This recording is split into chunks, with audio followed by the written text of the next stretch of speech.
Rahim the topic of today's discussion is pathology 2017 का paper. सबसे पहले एक मिडिल एज मेल है, उस रॉक क्रशर प्रेजेंट किया है। कफ और सर्वाइकल लिम्फ नोड्स एनलार्ज्ड हैं।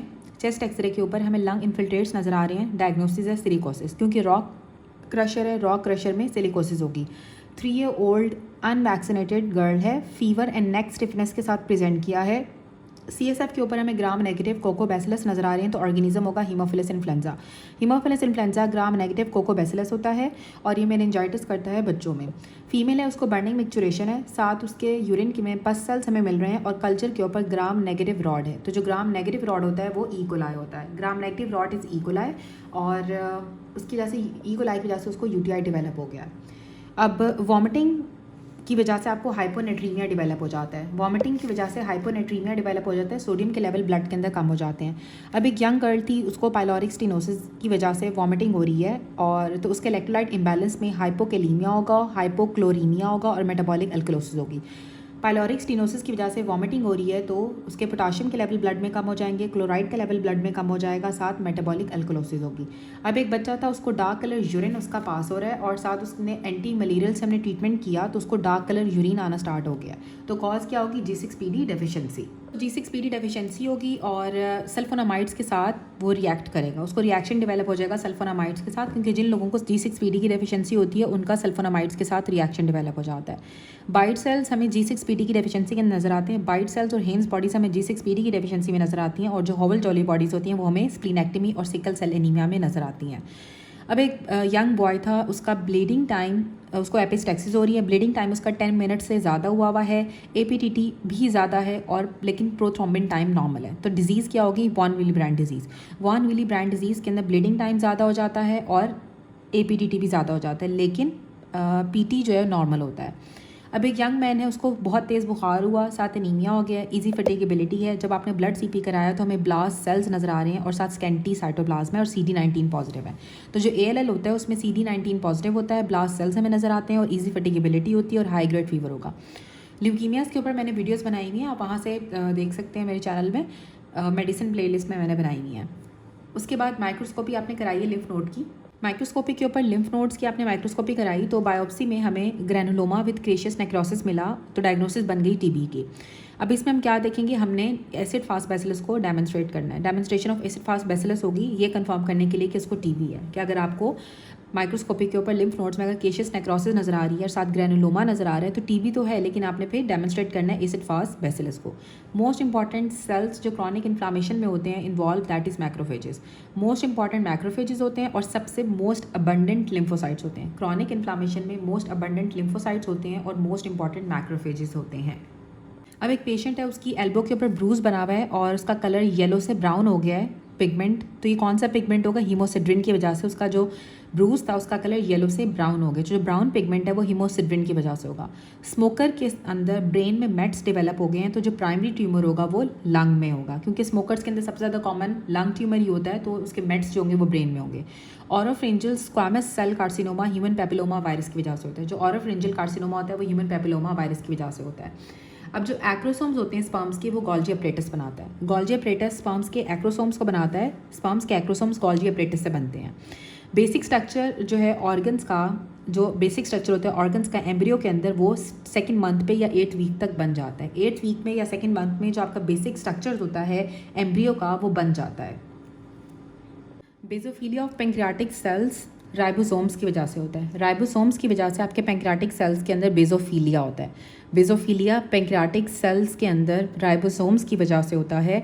बेस्ट डाइटरी फाइबर सप्लीमेंट जो है वो आपके वेजिटेबल्स हैं, ठीक है। बेस्ट फाइबर अगर आपने डाइटरी फाइबर्स लेने हैं तो उसमें आपने सबसे ज़्यादा क्या लेने हैं? वेजिटेबल्स लेने हैं। थाइमस की blood supply inferior thyroid artery से आती है। इन्फीरियर थायराइड आर्टरी थाइमस को सप्लाई करती है। अब एक पेशेंट को ऑस्टियोमा था, आपने उसकी सर्जरी की। सर्जरी के बाद वो कौन सी चीज़ होती है बोन की जो कि न्यू बोन को प्रोड्यूस करेगी और फिर बाद में उनको रीयूनाइट कर देती है जो 2 ब्रोकन फ्रैगमेंट्स को। तो जो पेरियोस्टियम होती है वो न्यू बोन को प्रोड्यूस करती है और आपकी जो ब्रोकन बोन्स होती हैं उनको आपस में रीयूनाइट कर देती है। जो इंटरनल कैप्सूल होता है वो ग्लोबस पैलिडस के मीडियली होता है। Internal capsule is medial to the globus pallidus.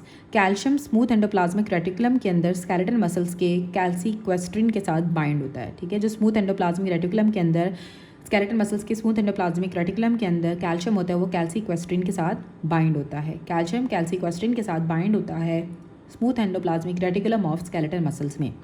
अब एक पेशेंट है, उसका रोड ट्रैफिक एक्सीडेंट हुआ, उसके इंटरकॉस्टल मसल्स की कंप्लीट पैरालिसिस हो गई, लेकिन उसकी जो स्पॉन्टेनियस रिस्पायरेशन जो है वो इंटैक्ट है, तो लीजन उसके C6 level of spinal cord पे होगा।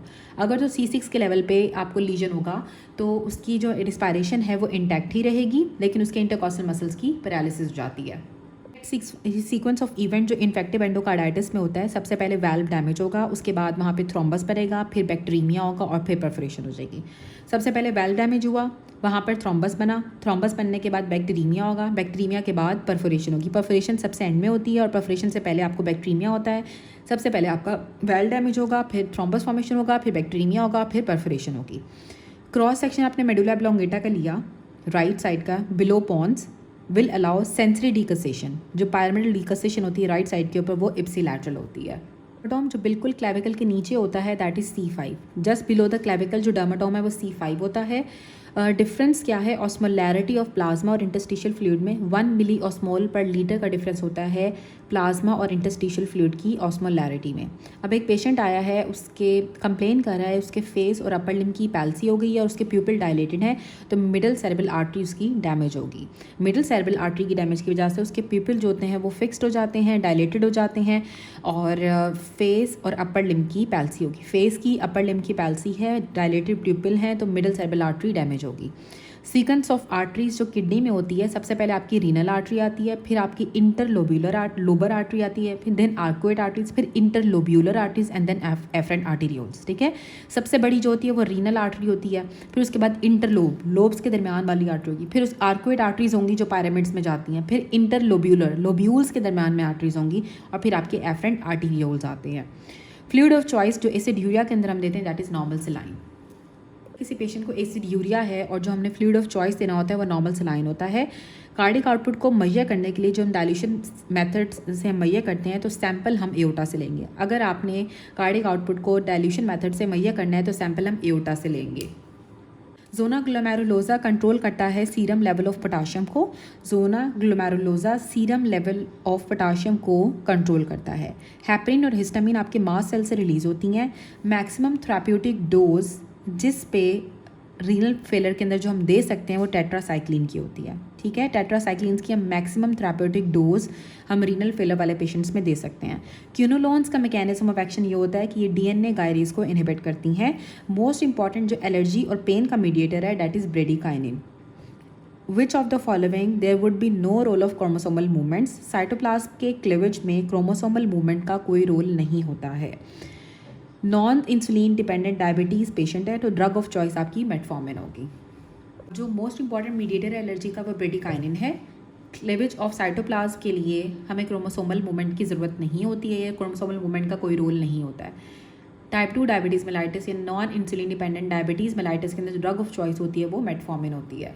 Now the next MCQ is 27 year old female आई, उसको ट्रॉमा हुआ था और उसके आर्म्स की नमनेस हो गई है लेटरल साइड के ऊपर और जो बाइसेप रिफ्लेक्स है वो भी इसका डिमिनिश हो गया। तो रूट वैल्यू जो इंजर होगी that is C5-6। Lateral side of the arm के ऊपर उसकी एक तो सेंसेशन लॉस हो गई है, नमनेस हो गई है, साथ बाइसेप रिफ्लेक्स उसका डिमिनिश्ड है, तो रूट वैल्यू आपकी C5-6 इन्वॉल्व होगी।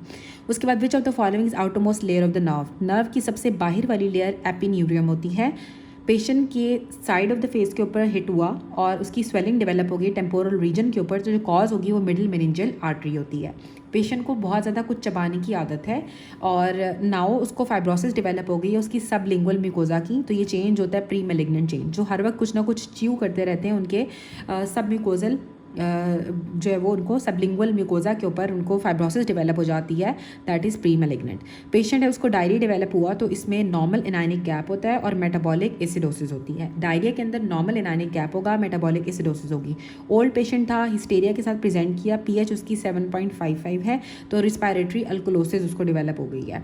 Patient perception of thirst decrease हो जाता है।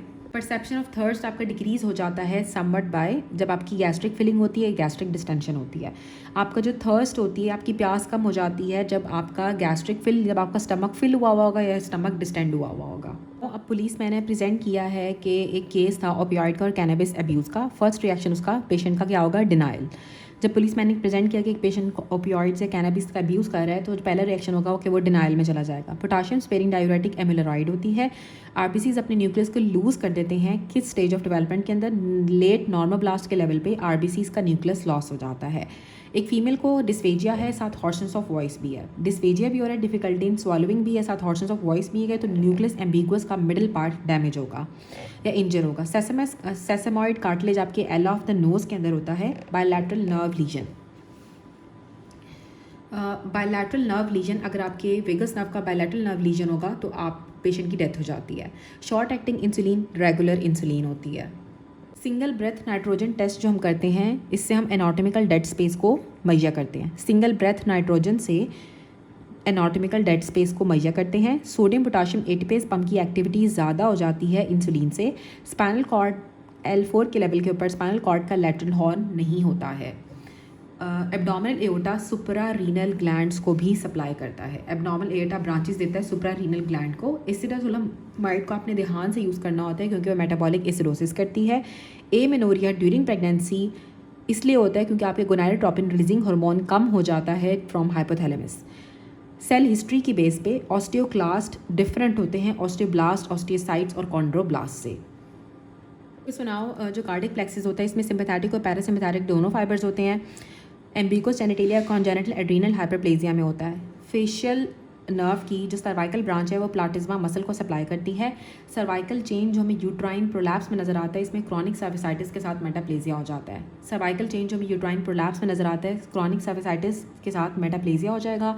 Angular cheilosis corneal vascularisation riboflavin की डेफिशिएंसी की वजह से होती है। एंगुलर चिलोसिस और कॉर्नियल वेस्कुलराइजेशन राइबोफ्लेविन की डेफिशिएंसी की वजह से होती है। एक चाइल्ड है, कॉन्सेंगुअस मैरिज हुई तो उसके शॉर्ट लिम्स डेवलप हो गए तो जो ट्रेट होगा वो एकॉन्ड्रोप्लेसिया होगा, ये ऑटोसोमल डोमिनेंट होता है। बच्चा प्रेजेंट किया है सिवियर एस्मा के साथ तो ट्रीटमेंट हम स्टार्ट करेंगे नेबुलाइज सैल्ब्यूटामोल से। सबसे पहले उसको हम जो है वो नेबुलाइज सैल्ब्यूटामोल देंगे अगर तो एक्यूट सिवियर एस्मा है। कॉर्टिकोस्पाइनल ट्रैक क्लोजली रिलेटेड होता है रब्रोस्पाइनल ट्रैक के साथ। सिर्फ एरेक्नॉइड विलाई से एब्जॉर्ब होता है। एस्पिरिन प्रोस्टाग्लैंडिन्स को कम करके अपना एक्शन करती है। एनसेड्स कॉक्स को इनहिबिट करते हैं। साइक्लोक्सिनेज एंजाइम को इनहिबिट करते हैं। डाटा जो हम प्रेजेंस और एब्सेंस ऑफ वॉमिटिंग पे कलेक्ट करें दैट इज नॉमिनल डाटा। तो एब्सेंस ऑफ वॉमिटिंग की बेस पे जो हमने डाटा कलेक्ट करना है वो नॉमिनल डाटा होगा। डॉर्सल लेमेनिस्कस जब इंजर होगा तो आपकी वाइब्रेशन लॉस हो जाती है।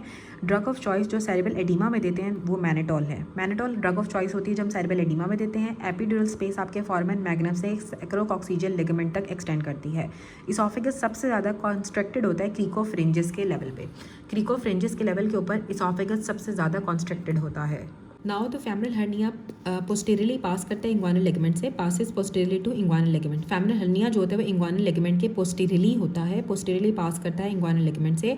फाइब्रोकार्टेज आपके डिस्क ऑफ जॉइंट्स के अंदर प्रेजेंट होता है। फॉरेन बॉडी नॉर्मल पोजीशन के अंदर लॉज करती है राइट लोअर ब्रोंकस में। फोर्थ हार्ट साउंड हमें एट्रियल सिस्टली में मिलती है जब वेंट्रिकल्स की फिलिंग होगी। एट्रियल सिस्टली में जब वेंट्रिकल्स की फिलिंग होती है तो हमें फोर्थ हार्ट साउंड मिलती है। गैस्ट्रिक मोटिलिटी एल्यूमिनियम हाइड्रोक्साइड से कम हो जाती है। Grade 4 liver failure